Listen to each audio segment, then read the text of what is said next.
Government forces have arrested several prominent activists. The move comes a day after opposition supporters clashed with police during commemorations for the Ashura religious holiday. At least 8 people were reportedly killed, including a relative of former opposition presidential candidate Mir Hossein Mousavi. Well, our Reza Sayed is monitoring all these stories from the Iran desk, and he joins us now. Reza, any more details emerging about the death of Mir Hossein Mousavi's relative?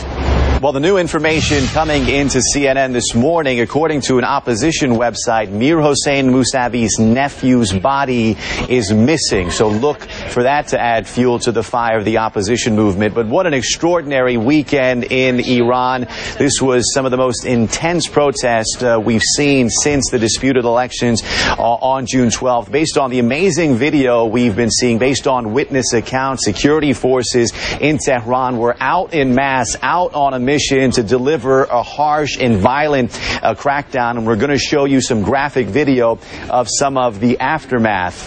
There you see video of some of the protesters setting fire to a Basiji headquarters, and there I think in a moment you're going to see some of the victims with bloodied faces. Witnesses telling us security forces were smashing protesters in the head. That's perhaps why we saw a lot of head injuries in some of the graphic amateur video coming in.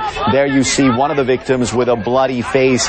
Sunday also turned out to be one of the deadliest days in Iran since the disputed June 12th elections. Again, among the dead, Mir Hossein Mousavi's nephew. I believe we have a still picture of his nephew. There he is, seated on the right to the opposition leader, the former presidential candidate. Now let's go to video of what's purportedly Mir Hossein Mousavi moments after he was killed, noontime Sunday in Revolution Square. And again, according to an opposition website, his body today is missing. Now, Iran's state-run news agencies painting a completely different picture.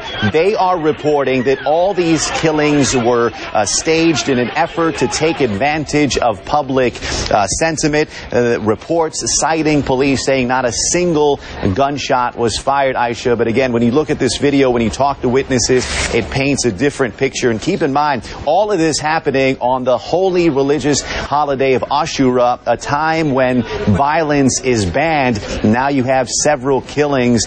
Look for that to be a flashpoint in the days and weeks to come. And Reza, what are the signs that the resistance is becoming more aggressive? What's your sense? Well, we're gonna show you one of the signs. It's some really compelling and dramatic video. Let's go to it right now. What we saw over the weekend is protesters going after security forces who are going after them. And there you see uniformed riot police surrounded by a mob of protesters. In Farsi, if you listen closely, these protesters are demanding the security personnel to apologize. One protester is demanding these security officers to say that the supreme leader, Ayatollah Khamenei, is a bastard. So there you see an indication of how bitter and how venomous these protests have become. So just remarkable events that we witnessed over the past couple of days. And we spoke to a witness, riot police once again out on the streets a couple of hours ago. No clashes, no protests, but it looks like security forces are ready if it happens on this Monday.